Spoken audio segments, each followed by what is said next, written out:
Bismillahirrahmanirrahim. Assalamualaikum warahmatullahi wabarakatuh. Saya Muhammad Zulfahmi Arif akan menjawab pertanyaan soal middle test materi akidah akhlak di MTS. Yang pertama itu definisi akidah. Kata akidah berasal dari kata dasar al-aqdu, yaitu ikatan.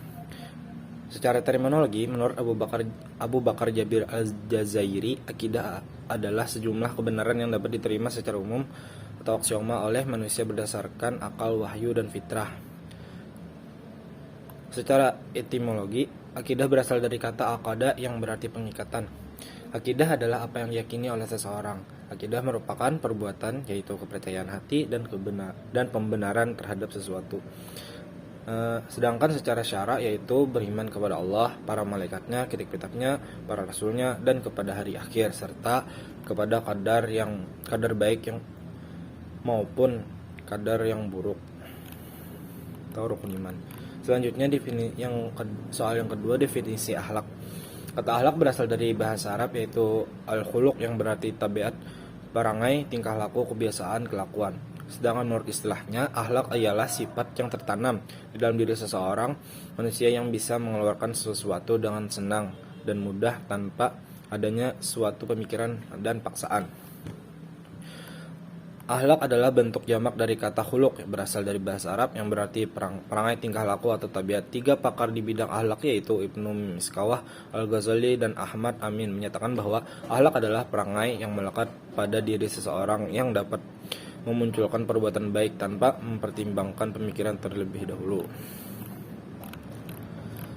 Selanjutnya yang ketiga itu tujuan pembelajaran akidah akhlak di MTS. Berdasarkan Peraturan Menteri Agama RI Nomor 2 Tahun 2008 tentang standar kompetensi lulusan dan standar isi, tujuan pembelajaran akidah akhlak di MTS ini adalah yang pertama itu menumbuh kembangkan akidah melalui pemberian, pemupukan, dan pengembangan pengetahuan, penghayatan, pengamalan, pembiasaan, serta pengalaman peserta didik tentang akidah Islam, sehingga menjadi manusia muslim yang terus berkembang keimanan dan ketakwaannya kepada Allah Subhanahu wa taala. Dan yang kedua, mewujudkan manusia Indonesia yang berakhlak mulia dan menghindari akhlak tercela dalam kehidupan sehari-hari. Soal yang keempat itu ruang lingkup akidah akhlak di MTS. Yang pertama itu ada aspek akidah. Poin-poinnya yaitu dasar dan tujuan akidah Islam, sifat-sifat Allah, al-asma al-husna, iman kepada Allah, kitab-kitab Allah, hari akhir, serta qadar dan qadar. Yang kedua itu ada aspek akhlak terpuji. Poin-poinnya yaitu ikhlas, taat, khauf, taubat, tawakal, ikhtiar, sabar, syukur, qanaah, tawadu, husnuzan, tasamuh, dan ta'awun, berilmu, kreatif, produktif, dan pergaulan remaja yang sehat. Yang ketiga itu ada aspek akhlak tercela, kufur, syirik, riya, nifak, ananiyah, putus asa, ghadab, tamak, takabur, hasad, dendam, hibah, fitnah, dan namimah. Yang keempat itu ada aspek adab. Poin-poinnya yaitu adab beribadah seperti adab salat, membaca Al-Quran dan berdoa, adab kepada orang tua dan guru, adab kepada saudara, teman, dan tetangga, adab terhadap lingkungan yaitu kepada binatang dan tumbuhan di tempat umum dan di jalan.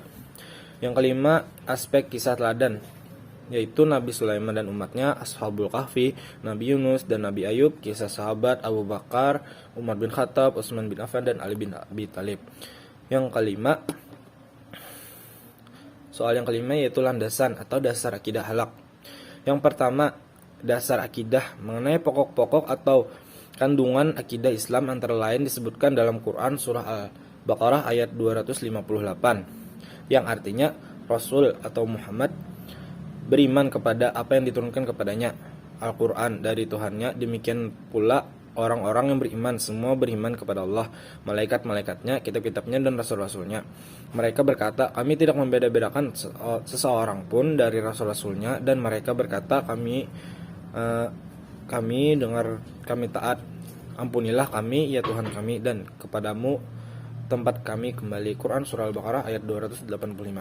Sedangkan dasar akhlak yaitu Allah Subhanahu wa taala telah menunjukkan tentang gambaran dasar-dasar akhlak yang mulia sebagaimana yang tertera dalam firman-Nya, yaitu Quran surah Al-A'raf ayat 199 yang artinya jadilah pemaaf dan suruhlah orang mengerjakan yang ma'ruf serta jangan pedulikan orang yang bodoh.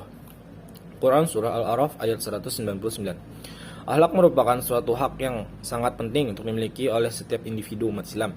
Hal ini didasarkan atas dari Rasulullah SAW yang begitu berakhlak mulia dan kita sebagai umatnya sudah selayaknya memiliki akhlak ini. Jadi dasar akidah akhlak adalah Al-Quran dan hadis. Di dalam Al-Quran banyak disebutkan pokok-pokok akidah akhlak seperti cara-cara dan sifat Allah, malaikat, kitab-kitab Allah, hari kiamat, surga, dan neraka. Keduanya hingga sekarang masih terjaga kecuali sunnah Nabi yang memang dalam perkembangannya banyak ditemukan hadis-hadis yang dhaif atau yang lemah maupun yang palsu. Melalui kedua sumber inilah kita dapat memahami dasar-dasar akidah akhlak. Selanjutnya yang keenam itu metode yang biasanya digunakan untuk pembelajaran akidah akhlak serta media yang bisa digunakan dalam pembelajaran akidah. Metode pembelajaran biasa digunakan dalam akidah itu seperti metode ceramah. Metode ceramah adalah suatu metode dalam pendidikan di mana cara menyampaikan materi kepada anak didik dengan jalan penerapan penuturan secara lisan untuk menjelaskan uraiannya. Yang kedua itu ada metode tanya jawab. Metode tanya jawab adalah suatu cara penyajian pelajaran bentuk pertanyaan yang perlu dijawab oleh siswa. Penggunaan metode tanya jawab bermaksud untuk memotivasi siswa untuk bertanya. Yang ketiga itu metode pemberian tugas. Pemberian tugas adalah suatu pekerjaan yang harus siswa selesaikan tanpa terikat dengan tempat pembelajaran tugas belajar. Metode yang keempat itu metode diskusi. Diskusi adalah memberikan alternatif jawaban untuk membantu menyelesaikan masalah, dan metode ini merupakan bagian yang terpenting dalam menjelaskan sesuatu masalah. Yang kelima itu ada metode latihan.